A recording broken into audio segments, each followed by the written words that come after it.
former Vice Chairman of Niti Aayog, now Rajiv Kumar. Thank you so much for your time. The entire discussion that we hear during the budget, post-budget, during elections is about job creation. Where is India standing in reality when it comes to job creation, sir?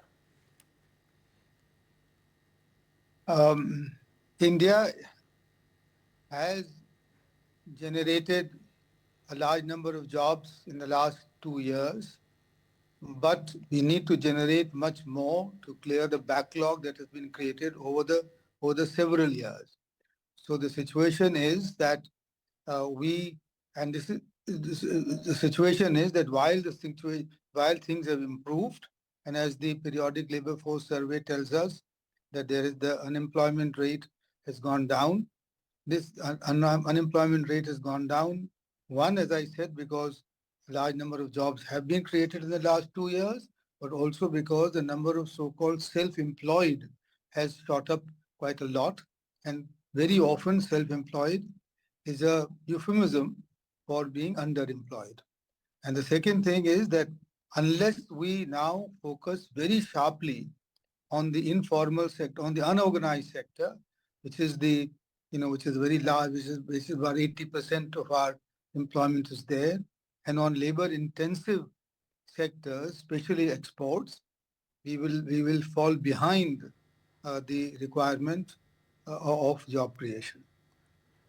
You would have heard from various ministers who appeared on the show just some time back, and these are non-BJP ruled states. They claim that their contribution to India's GDP is far higher, but when it comes to them getting resources from the center, it just doesn't happen. Help us understand, I mean, in Niti Aayog, while you were functioning, how did it actually play out? No, Myra, there isn't...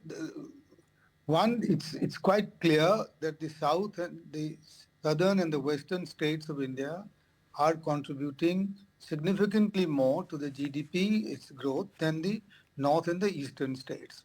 And in fact, this should be a cause of concern, because the regional inequality between the 9 states which are clustered in the north and the east, and between them and the west and the south is increasing, and that's not a healthy phenomenon.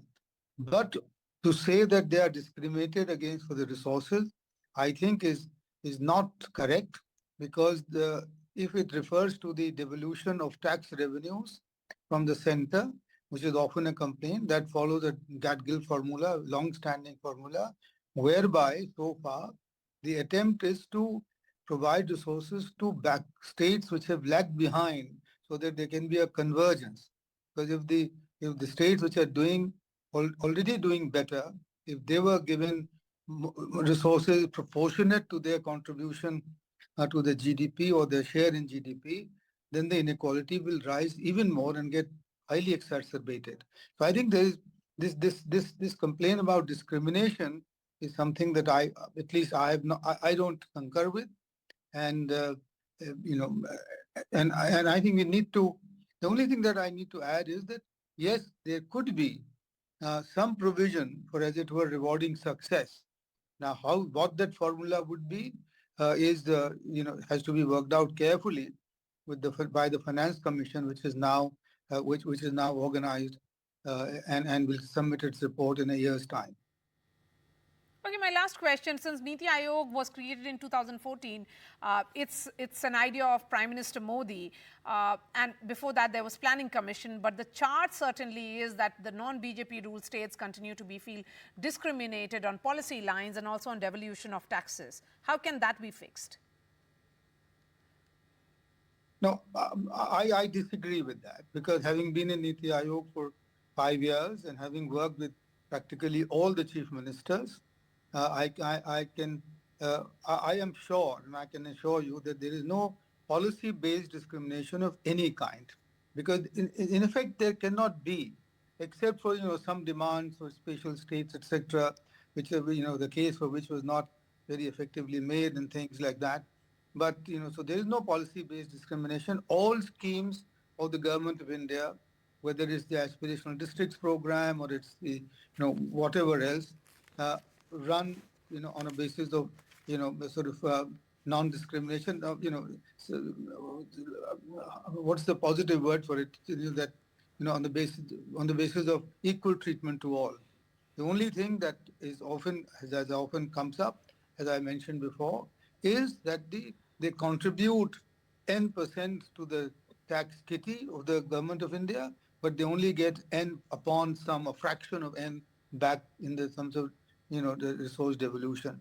But that as I said, that is done to try and reduce the inequalities between the states, which I think is a good idea, except that the charge that is made is that, oh, therefore, are you incentivizing uh, states to remain backward because then they can get a lot more resources from the center, and that charge is untenable because no state, to my knowledge, tries to remain backward.